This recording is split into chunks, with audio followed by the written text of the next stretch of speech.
Hey, good morning everybody. So for the past few weeks, I've been testing out the Wheeltop EDS TX wireless 2x Groupset. Now this is a Groupset that's kind of on par with the L2 stuff coming out of China. And honestly, I think I could give Shimano 105 Di2 a run for its money. In this video, all the things that I like and dislike about this Chinese Groupset, who I think this Groupset is for, and I'll highlight some of the quirks about it as well.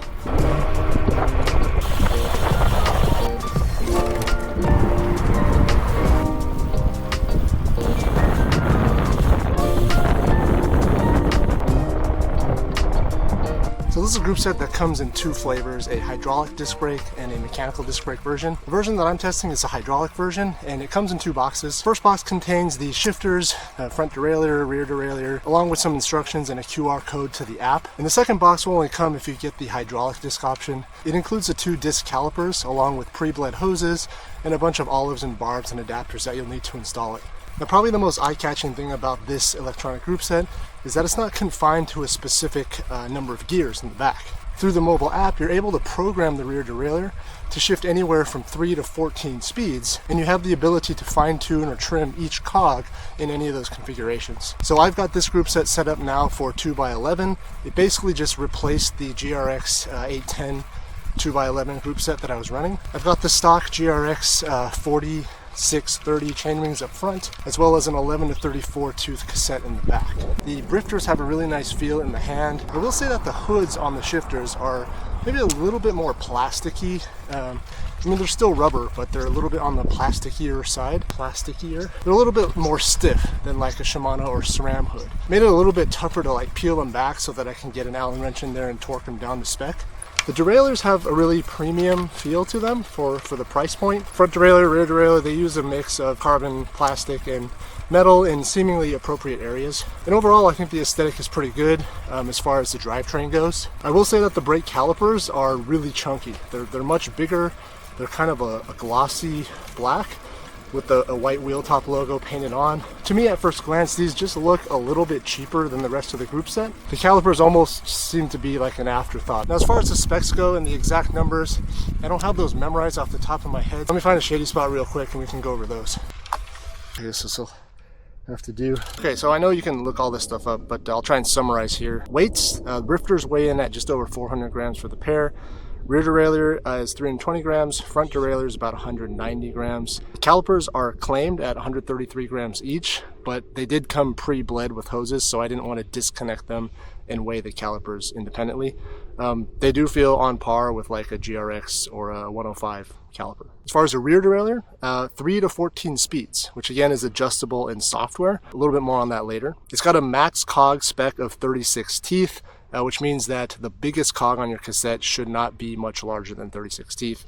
I actually tried to put my 11 to 40 cassette on and it just wasn't going to happen. Right now I've got the 11 to 34 11 speed cassette on there and it works perfectly. The website also lists a 10 or 11 tooth minimum cog spec, which I find kind of strange. In theory, that would rule out any of the cassettes with like a tiny 9-tooth cog on there, but I haven't actually tested that yet. Now this 36-tooth max capacity spec I think is a little bit off because currently I'm running 4630 chainrings and an 11 to 34 tooth cassette, which is, 39-tooth total differential, which exceeds that 36, and it's running just fine. Front derailleur seems pretty par for the course. It'll take a max chainring of 53 teeth, and it could shift across a claimed 16 teeth differential.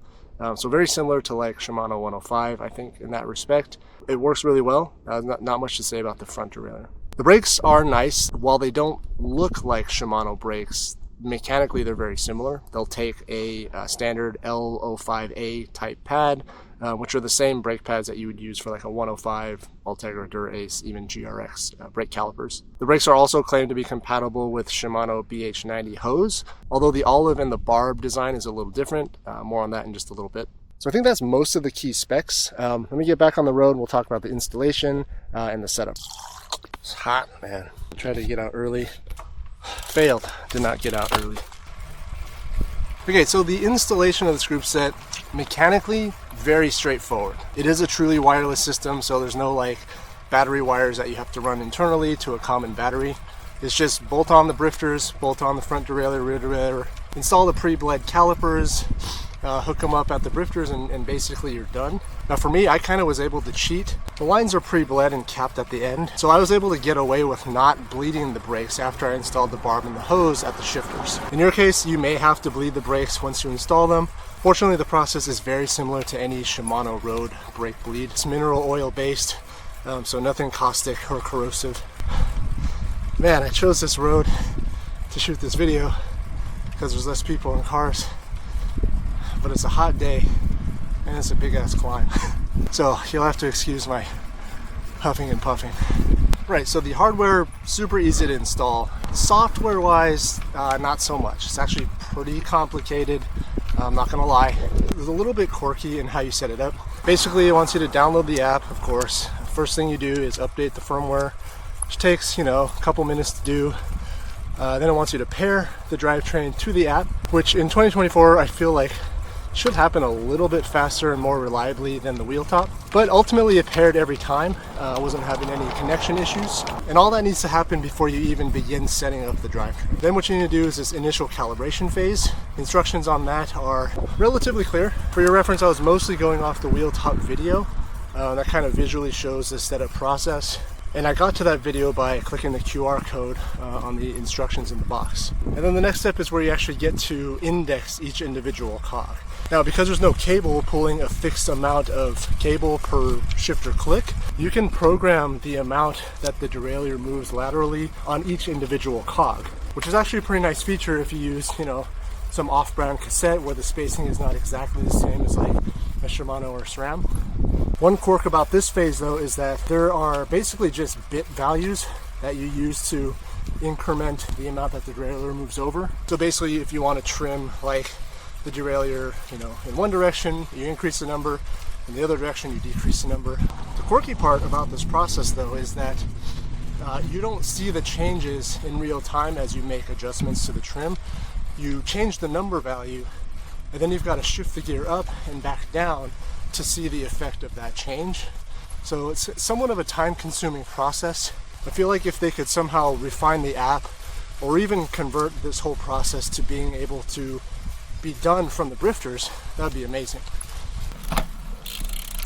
Now, not to get too deep into the weeds here, but one thing that really gave me a lot of trouble when setting up the drivetrain is that if I had the chain in the small chainring up front, I wasn't able to use the entire cassette. The top two gears, or the two smallest cogs, were basically off limits. I could not shift into those gears when in the small ring. From there, if I were, say, in big ring up front and the smallest cog in the back, if I then dropped the chain down to the small chain ring, the chain would just drop because there's so much slack in the system, and the rear derailleur wasn't able to take up that slack.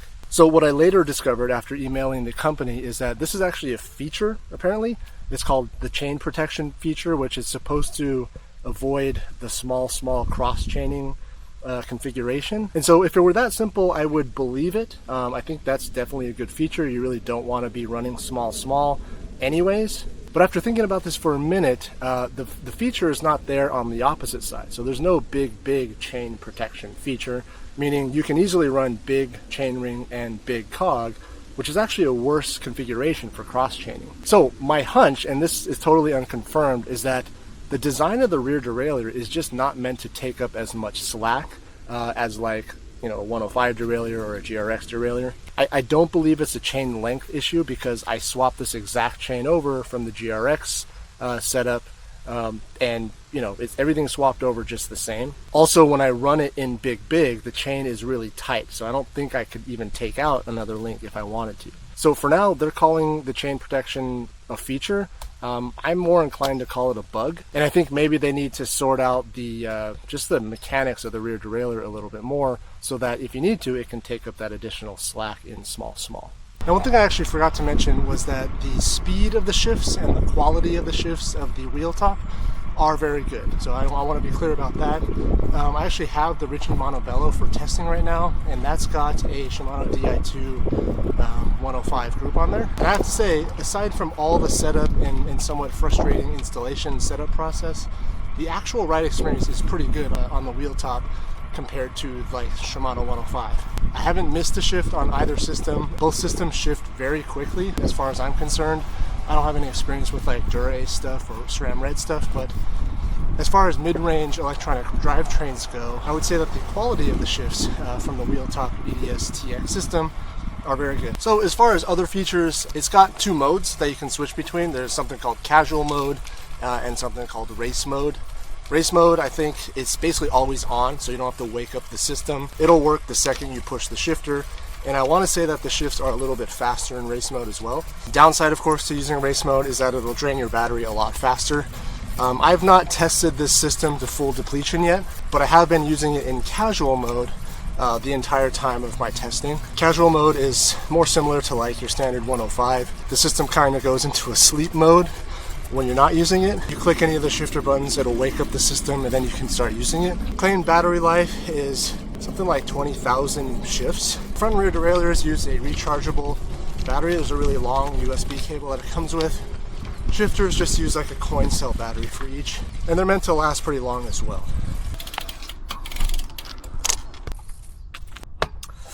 So how have I been liking the system so far? I really like it. It's honestly a pretty decent group set. It's several $100s less than like a Shimano 105 or like a SRAM Rival electronic group set. I also really like that it's, you know, quote unquote future proof. Although I'm a little cynical about that, because while eventually if you ever do get a 13 or 14 speed cassette, you can configure this system to use that drivetrain, but also it is an electronic drivetrain and these batteries will eventually degrade. I don't believe there's replacements for these at the moment, so it's one of those things where it's future proof technically, but you know, physically the battery life will eventually decay to the point where you may not be able to use it for that much longer. I really like the feel of the drifters in the hands. It doesn't resemble a SRAM or Shimano. They're kind of between like a Shimano and a SRAM drifter. The lever action is really light, brake engagement is really strong. There's a very noticeable bite point, which I really appreciate on a brake.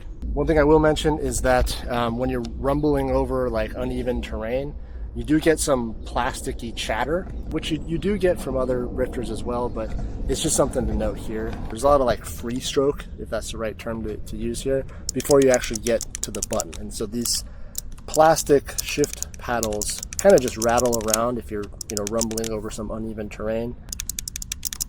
Right, so I'm not actually shifting right now. This is just the free play. It's not until I engage the button where you actually get a shift. So that's just one thing to note. Left side's got a little bit of that too. There's just this little gap between when you push the lever and when you actually push the actual button. Now again, this is not a paid sponsorship, but the group set was sent to the channel at no charge, so you know, take that for what it's worth. Wheeltop has not seen this video, nor have they had any input on its content. All thoughts and opinions are my own. I do think this is a really good value for a mid-level group set. It's not terribly cheaper than a Shimano 105 or a SRAM Rival electronic group set, but it is several $100s cheaper. So group sets are a little bit vague on how they're priced, especially the Shimano and SRAM stuff. I'll put the current price for the Wheeltop group set on screen right now. That's pretty fixed. That hasn't fluctuated too much. And you can see, yeah, depending on where you source your Shimano or SRAM drivetrain, the EDS system could be, you know, $200 cheaper, or it could be like $600 cheaper than an equivalent SRAM or Shimano drivetrain. Now, I know some of you are going to be asking, how does this group set compare to the L2 Chinese group set? Unfortunately, I don't have any experience with the L2 group, so I can't make a statement on that at this point. Maybe I'll talk to Joe over at Panda Podium, see if I can get a demo L2 setup and do some kind of comparison in the future. Okay, so that's going to do it for this one. If you have any questions about my experience with this group set so far, just please leave them down in the comments. I'll do my best to get back to as many as I can. Thanks again for watching. Thanks for subscribing to the channel. If you haven't already, we'll see you next time.